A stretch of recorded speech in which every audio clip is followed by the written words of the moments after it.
I saw a unicorn. I saw something we have never seen before. On a 1-2, Ohtani sends one in the air, the other way, back it goes, gone! One-of-a-kind player, one-of-a-kind season. Shohei Ohtani starts the 50-50 club.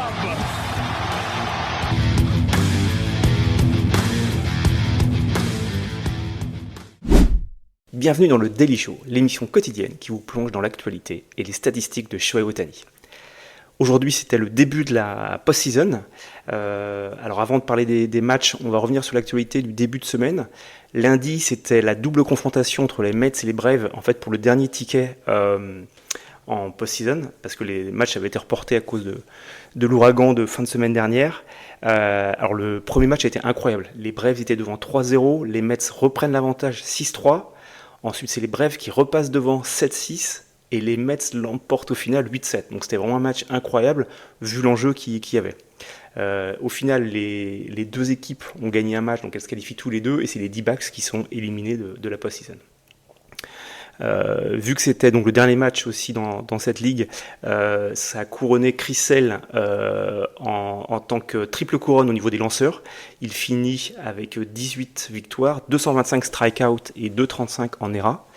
Et donc à noter que comme dans l'autre ligue, c'est Skubal qui a aussi remporté la triple couronne, c'est simplement la troisième fois depuis l'histoire que deux lanceurs gagnent la triple couronne dans les deux ligues.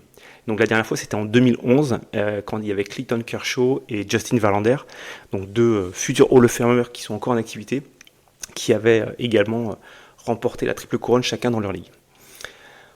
On a aussi appris le décès de Pete Rose, donc qui était une légende des Reds de Cincinnati, notamment pour une longévité extraordinaire. Il a joué au-delà des 45 ans, 4200 hits, mais donc son image a été très écornée puisqu'il a été banni en fin de carrière pour avoir parié sur sa propre équipe et ça lui a enlevé la possibilité de rejoindre le Hall of Fame. Voilà, on passe à la post-season donc qui a démarré cette nuit avec donc les 4 matchs. Alors je rappelle que c'est donc des confrontations au meilleur des 3 matchs et les 3 matchs se passent sur le terrain de l'équipe qui a eu le meilleur bilan en saison régulière. Et particularité, donc sur les 4 matchs, il y a eu 3 victoires à l'extérieur. Alors tout d'abord Kansas City qui gagne 1-0 chez les Orioles. Donc un gros duel de lanceurs, parce que Ragans pour les Royals qui tient 6 manches, 8 strikeouts et aucun point concédé. Et Corbin Burns pour les Orioles qui tient 8 manches et qui concède un seul point, le point de la victoire marqué par l'inévitable Bobby Witt Jr. Au niveau des Padres, donc les Padres eux ont gagné chez eux 4-0 contre les Braves grâce à un two-run home run de Tatis Jr. Et au niveau du pitching, donc c'est une grosse perf de Michael King qui alors, lui a tenu 7 manches et qui fait 12 strikeouts et 0 points concédés. Donc vraiment les Padres, très très grosse cote pour la post-season. On en reparlera tout à l'heure. Et alors les Mets qui gagnent 8-4 chez les Brewers. Alors c'est incroyable quoi. Alors est-ce que ils font une fin de saison boulet de canon? Je pense que le match incroyable dont je parlais au début peut-être un peu insuffler vraiment un vent de folie sur cette équipe. Et on voit une grinta de fou quoi. Notamment à l'image parce qu'ils perdaient 4-3 et pour égaliser à 4-4, c'est José Iglesias qui frappe un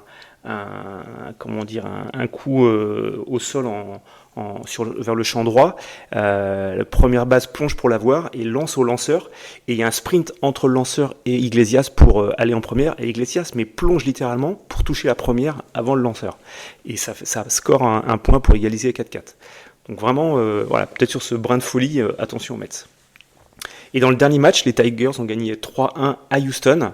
Et donc c'était Lace Scuba qui a lancé 6 manches, aucun point concédé, et donc qui a gagné son duel de lanceurs. Voilà, donc les deuxièmes matchs auront lieu ce soir. Sinon, dans le reste pour revenir sur l'actualité d'Ohtani des Dodgers, donc Ohtani a été élu lundi joueur du mois de septembre, donc c'est pas vraiment une surprise vu le mois de septembre stratosphérique qu'il a fait. Mais voilà, c'est récompensé par cette nomination de fin de saison. Alors à noter qu'au niveau donc, des Dodgers, ils lanceront leur post-season samedi. Alors vraisemblablement contre les Padres qui ont l'avantage.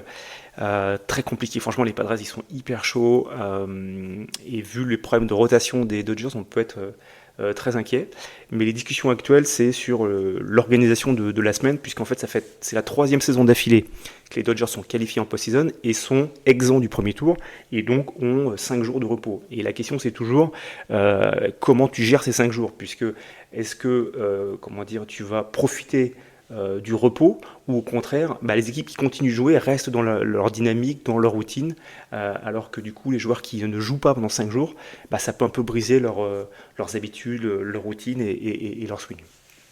Donc il y a eu quelques interviews notamment de Max Muncy qui disait que voilà ils allaient changer un petit peu leur fusil d'épaule par rapport aux saisons précédentes et notamment jouer des matchs simulés mais avec de l'intensité pour un peu rester un petit peu plus en activité, rester un peu plus en intensité que les saisons précédentes. Voilà, on verra si ça marche. Voilà, et écoutez, c'est tout pour ce matin. Bonne journée à tout le monde. Ciao.